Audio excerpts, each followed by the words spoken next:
بسم اللہ الرحمن الرحیم۔ السلام علیکم عزیز طلبہ، میں الکریم پبلک ہائی اسکول کی جانب سے آپ کو مخاطب ہوں۔ آج ہم کلاس 9 کی اردو کی کتاب کا سبق سفارش کا اگلا پیراگراف ہم پڑھیں گے۔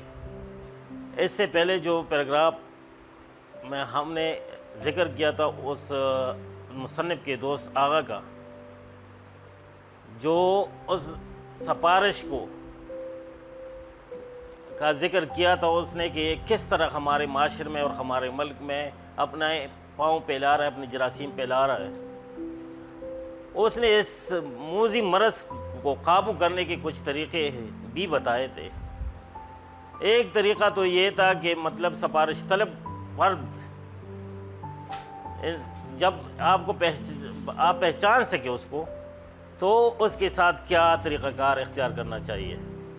تو پہلا طریقہ تو یہ تھا کہ اس کے ساتھ جھوٹا وعدہ کرنا چاہیے اور اس کو ٹالتے رہنا، لیکن یہ ایک بزدلانہ طریقہ ہے، کیونکہ اس سے تو بعد میں آپ کو برا بلا بھی سننا پڑ سکتا ہے۔ دوسرا طریقہ جو اس نے بتایا وہ یہ ہے کہ جب ایک سفارش کرنے والا فرد آپ کے پاس آ جائے تو آپ اس کا ہاتھ تھامے پکڑ لیں اور چلانا شروع کرے، پڑوسیوں کو اکٹھا کرے اور چور چور کہہ کر چلانا شروع کرے، تاکہ کیونکہ یہ بھی ایک چور ہوتا ہے، چوری کرنے آیا ہوتا ہے، یا فائر بریگیڈ کو بلانا شروع کرے، اس کو کال کرے کہ یہ آدمی ادھر آگ لگانے آیا ہوا ہے۔ تو اس کا ذکر ہم نے کیا تھا۔ اب اگلا پیراگراف ہم پڑھیں گے آج۔ تم کیسی باتیں کرتے ہو آغا، میں نے تمہیں ڈاگے پر اکسایا؟ بولا ہاں، تم نے اپنے مولوی زادے کی سفارش نہیں کی کہ اسے کلرک بھرتی کر لو۔ مطلب مصنف تو اس سے ناراض ہوتا ہے اپنے دوست سے، اور اس وجہ سے ناراض ہوتا ہے کہ اس نے ایک مولوی کے بیٹے کی سفارش کی تھی اس کلرک بھرتی کرنے کے لیے، اور مصنف کا دوست جو ہے وہ ایک اصول پسند آدمی ہے، ایماندار آدمی ہے، وہ کسی قسم کی سفارش قبول نہیں کرتا۔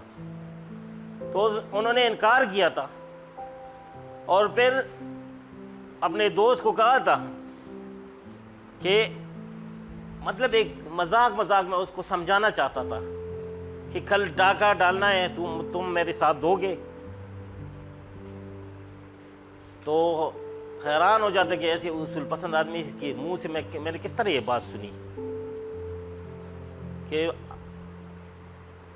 آپ اور ڈاکہ۔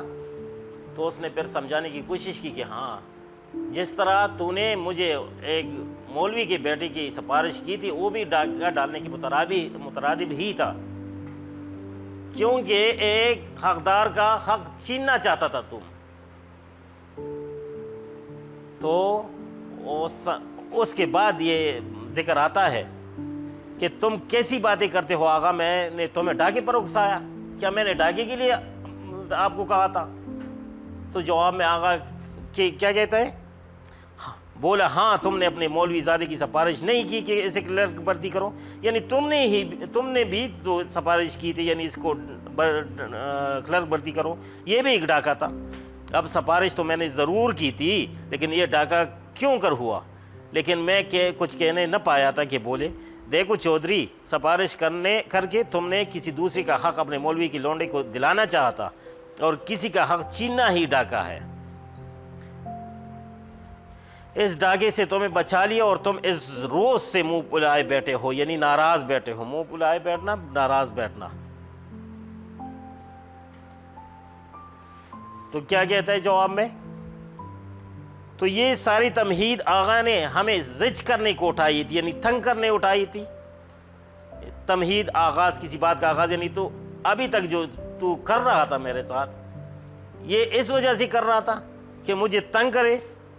اور جب ہم نے ایک لمحے کے لیے ٹھنڈے دل سے سوچا تو محسوس ہوا کہ آغا سچا ہے، اور ہم زج ہو چکے ہیں۔ یہاں پہ زج ہونے کا مطلب شکست خوردہ ہو چکے ہیں۔ اور پھر جتنا مزید سوچا اتنا ہی پرانی سفارشیں جو کی تھی یا مانی تھی یاد آ گئی، گویا وہ تمام ڈاکے جن میں شریک ہوا تھا آنکھوں کے سامنے پھر گیا۔ آغا نے ہمارے منہ پر ہوائیاں اڑتے دیکھے تو بولے، منہ پر ہوائیں اڑنا یعنی شرمندگی سے رنگ اڑ جانا۔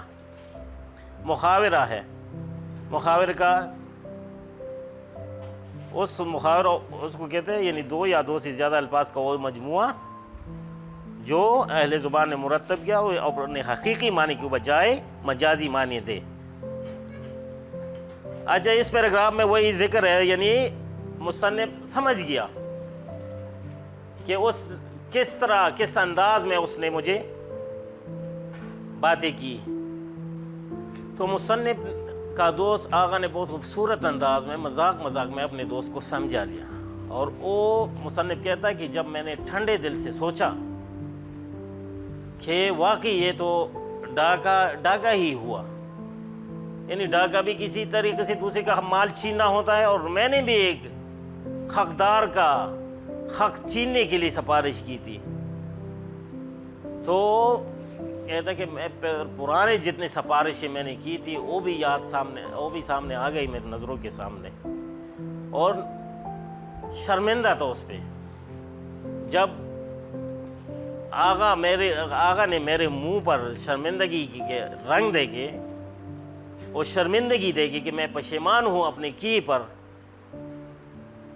تو مجھے کہنے لگے کہ شرمندگی ضرور محسوس کرو، پچھتاؤ اپنے کیے پہ، شرمندہ ہو جاؤ، لیکن اللہ کے لیے آئندہ ایسا کرنے سے توبہ کر لو، پکا توبہ کر لو کہ آئندہ ایسا میں نہیں کروں گا۔